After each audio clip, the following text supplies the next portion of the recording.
Hello and welcome to a revised version of the Rotherham Advertiser Sports Chat podcast. We've all had to get round the table once again with news about half an hour ago that manager Steve Evans and his assistant Paul Rayner have left Rotherham United. It's come as a bit of shock in the Rotherham Advertiser towers, it has to be said. I'm joined once again by the Millers correspondent Dave Beddoes. Good afternoon. And news editor Michael Upton. Afternoon, never a dull moment. Never a dull moment. And on the day that the Brentford manager has been sacked, Rotherham United make it two managers out from the Championship to have left their role. Dave, has it come as a shock to you? It has come as a shock. I mean, we're down at Birmingham on Saturday. There was certainly no clues afterwards, either in what Steve said or his demeanour, that something like this would happen. But obviously, things have been going on in the background below the surface that, we haven't been fully aware of. And it is after all that's gone, he's gone out on a high. Michael, we have to start this off really with what a great job Steve Evans has done. I mean, he's a Marmite manager, isn't he? Some people hate the man, but you've got to have respect for his managerial success. Well, absolutely. First, I want to say that before the podcast we recorded this morning, we were talking about the Brentford manager going, and said there must have been something going on away from the opening games of the season that's made that happen. And maybe that's what's happened here. We just don't know. In terms of Steve's job, the successive promotions and then survival in the Championship, you can't look past his results. You're right about being a Marmite manager. Not everybody loves him, even among Millers fans. He's certainly divided people, but the job he's done is just unquestionably great. Dave, where does he stand in the list of all-time great Rotherham managers? I'm sure Ronnie Moore's up there somewhere. Where do you put Steve Evans in that category? He's got to be up there, hasn't he? He's got to be up in the top, 3, 4, 5 managers because of what he's done. He had backing in the lower divisions, decent financial backing from Tony Stewart, but he nailed it, didn't he, both times? I mean, you could say they got out of League 2 head of schedule, got out of League 1 head of schedule, and out with tie. I know they didn't dominate both divisions, but he did it, he achieved it, and arguably his best achievement at all were, keeping us in the Championship last season. He's a results man, isn't he? That's the thing. When you look at Evans' record, we've seen that managers get sacked after a short period of time in the Championship and below. But he got his team promoted at the first attempt from both those divisions. Well, it's funny you say that, Michael, about short periods of time for managers. Steve Evans was the longest serving manager in the Championship, and he was one of the longest serving managers in the country. And the longest serving Millers manager since Ronnie Moore last time. Exactly. So all these stats, he's got a lot behind him, hasn't he? Which maybe is why it comes as such a shock, Dave.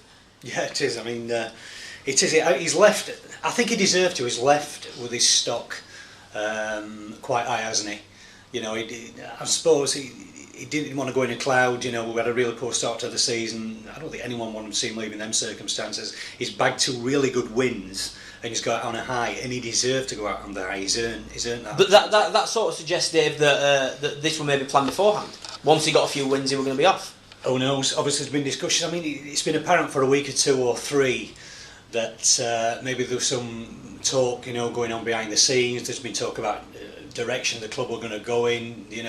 Tony Stewart runs a very steady ship, doesn't he, financial wise, and I think Steve knows that the investments that needed to really carry the club forward and bring it on a stage.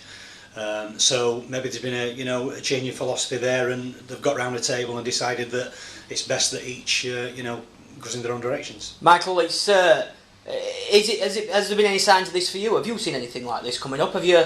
No, it's funny. I mean, there was talk a couple of weeks ago about Peterborough job again, and obviously managers come under pressure when results aren't going well. But you always felt that once he got the players settled, and he's now got his team. He's had his team sorted out for the last couple of games, and the results were going to follow. And you look at this, look at Rotherham. It's a great opportunity for another manager looking forward.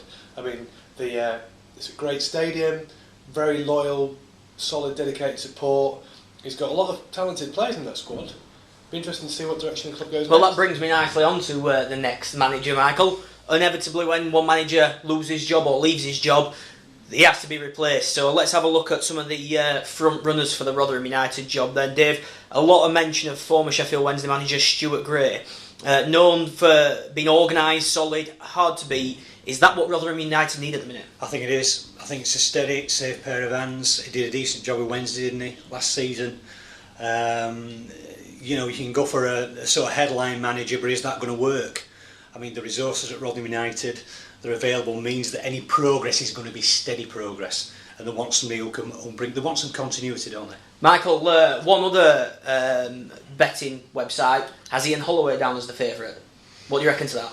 Well, the football fan and the journalist in me loves the idea of Ian Holloway. I think it'd be great copy, but I also think that at times he's not right for a maverick. He's definitely a maverick, and I think you'd see a lot of swashbuckling football, but. So would you think teams do concede a lot of goals? Do you think something along the lines of Stuart Gray would be better? Well, no offence to Stuart Gray, but he doesn't set the pulse racing. But I actually think that 1-0 wins and 0-0 draws are what going to keep you in the Championship. If you're pushing for promotion and you've got the attackers that's going to score you 50, 60 goals, then fine. But I think in the current situation, they need reliability, and he does bring that. That's perfect then, gentlemen. Dave, would you just like to maybe say one or two words about Steve, about his time with the club? I mean, I know that obviously you've had a close relationship with him, and maybe you'd just like to say something about his time at the club, putting you on the spot slightly. Well, I mean, people, from a distance might have a perception about Steve, about how he is on the sideline, he's animating, he's in people's faces. I know he divides opinion. I mean, as a media operator, he's always been good. He's been good with the advertiser as well.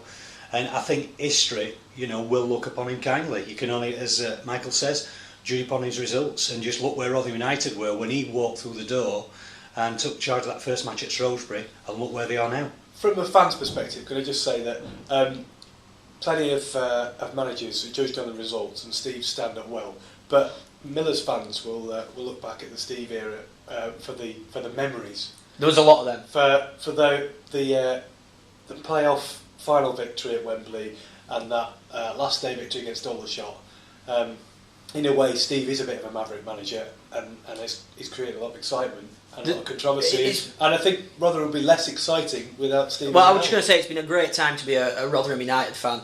It really has been a rollercoaster ride that's shot up from League Two, and it's plateaued a little bit in the Championship, but it's still much higher than what they were when Steve Evans walked through the door. And for that, I suppose, entertainment value alone, Steve Evans will be missed by everyone. Even last season, when the results weren't going the right way, you always get entertained with Steve. There's always Steve. There's always a quote, isn't there? Exactly, Sombrero Steve. Who'll forget that in a hurry. Right, gentlemen, I'll say thank you very much for your time there on what has been a shocking day for Rotherham United.